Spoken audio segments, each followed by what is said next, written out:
Hello po sa inyong lahat mga ka-crypto. Ako po si Pinoy Crypto Trader at sa video na ito ay atin pong pag-uusapan ang tungkol sa balitang ito kay Solana. Kung saan ang sabi po rito ay Solana soars 10% after major software upgrade. Yan, umangat daw po ng 10% ang presyo ni Solana at dulot daw po yan ng kanilang inirelease o inilabas na isang major software upgrade.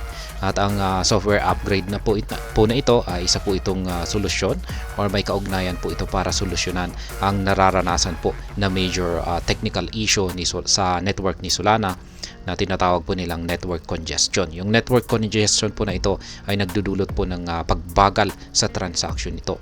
Kung ikaw po ay nagproproseso ng isang transaction, sabihin natin ay bumibili ka or nagsisend ka ng Solana token mo, ay mabagal po yan, bumabagal po yan. Kung minsan po ay reject pa ng network.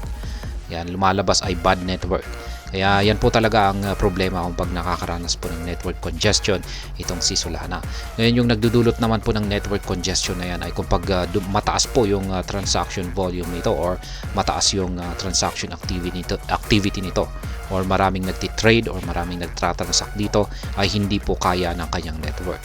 Kaya yan po yung problema rito. Kaya kailangan po talaga nilang mag-upgrade dito.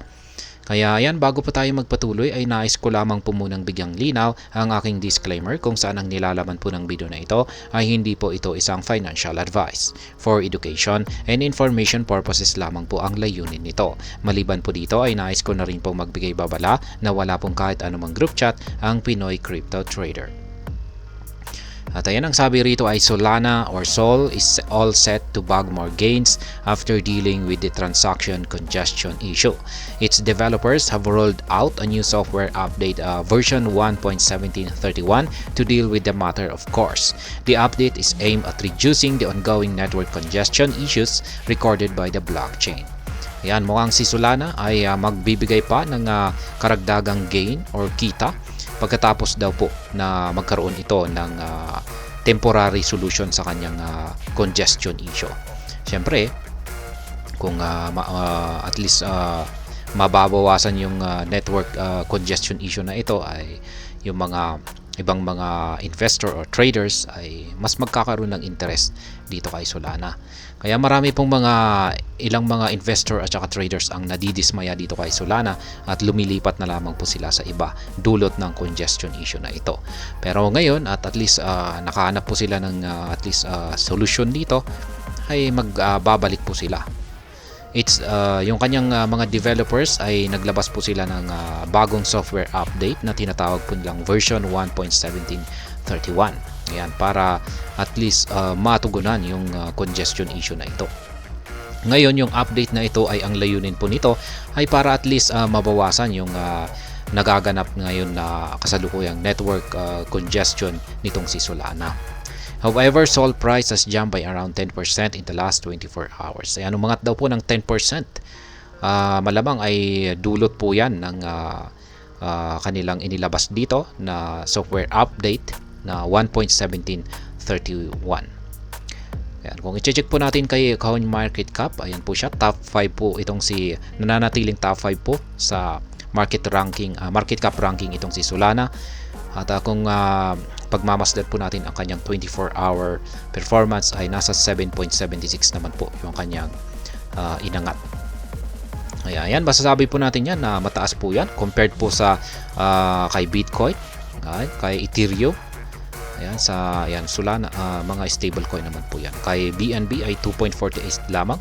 Kaya ayan, kung i-compare po natin sa mga top 5, ayan ay mas mataas po yung gain ni Solana. Ayan, compare sa kanila. Ayan, 7.76% po kasi sa kanya. The latest comes in responsible to a surge in user activity which led to transactional volumes peaking at $4 billion in March. Kaya ayan po yung dahilan ng yung nagdudulot ng problema sa network congestion ni Solana.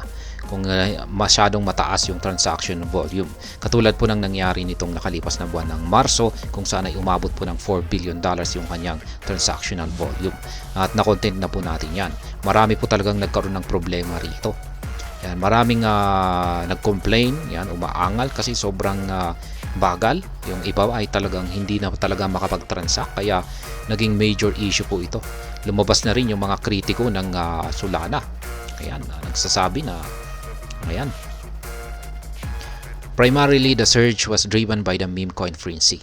Ayan, totoo po yan. Yung nagdulot po sa transactional volume ni Solana ay yung kanyang mga meme coin. Dami pong mga sumabog na mga meme coin ni Solana. Yan, yung mga Solana based meme coin.